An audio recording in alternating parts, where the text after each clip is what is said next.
The Kerry Way is an amazing facility to have in Kerry here, to have in Ireland. The distances vary, can be anything 200k, 220k around the Iveira Peninsula, touching on old butter roads, flora, fauna, geology, archaeology. It touches everything that's precious about Ireland. Eileen Daly here, and I'm race director, sometimes called race dictator, of the Kerry Way Ultra. You're walking, running past the Reeks district, which has Ireland's highest mountain, Carrauntoohil. You're along the Wild Atlantic Way for a lot of it. You're going through the Dark Sky Reserve, which is a Gold Tier award winning area, which I hear is going to be extended, which is great to hear. You can see the Skelligs. There is just no end to what you can see. Again, will be weather dependent, but you see Charlie Chaplin's statue, which Charlie had a great connection with Waterville. There's a lot of, I couldn't possibly tell you all of it. You really just go and have to experience it. I love organising, and the idea for the Kerry Way Ultra came about when a very good friend of mine, John Healy, he had the idea that could the Kerry Way be done without stopping, and I basically said, right, okay, you do it, I'll organise you. And my next door neighbour is also an ultra runner, and I got on to Paul Gosney and said, do you want to be involved? And Paul said yes.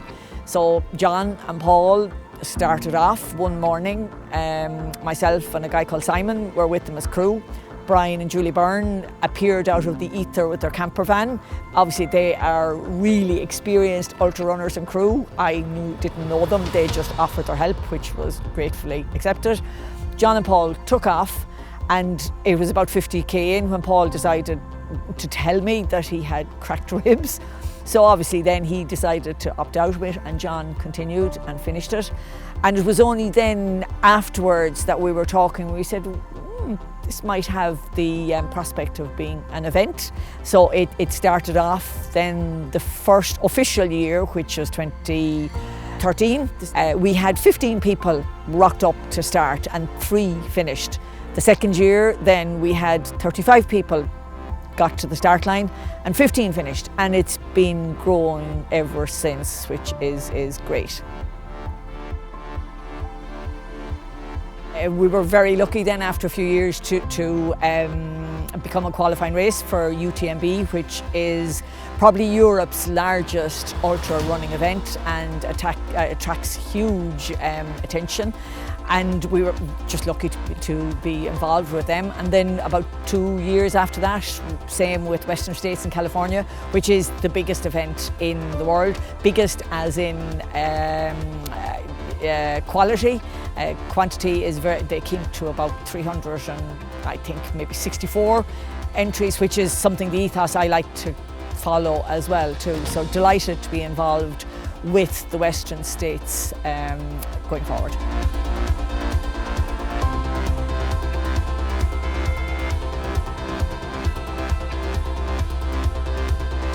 There's been such a family of volunteers, supporters, crew. Everybody has just really given to this event.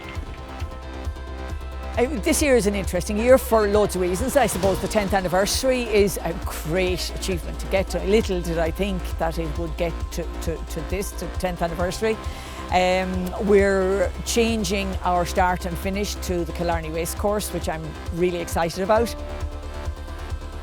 We also have a lot of entrants over the 4 events, again, which is great to see. Some of the old names and faces and a lot of new people. Again, it's all a testament to the Ultra as to how it is going.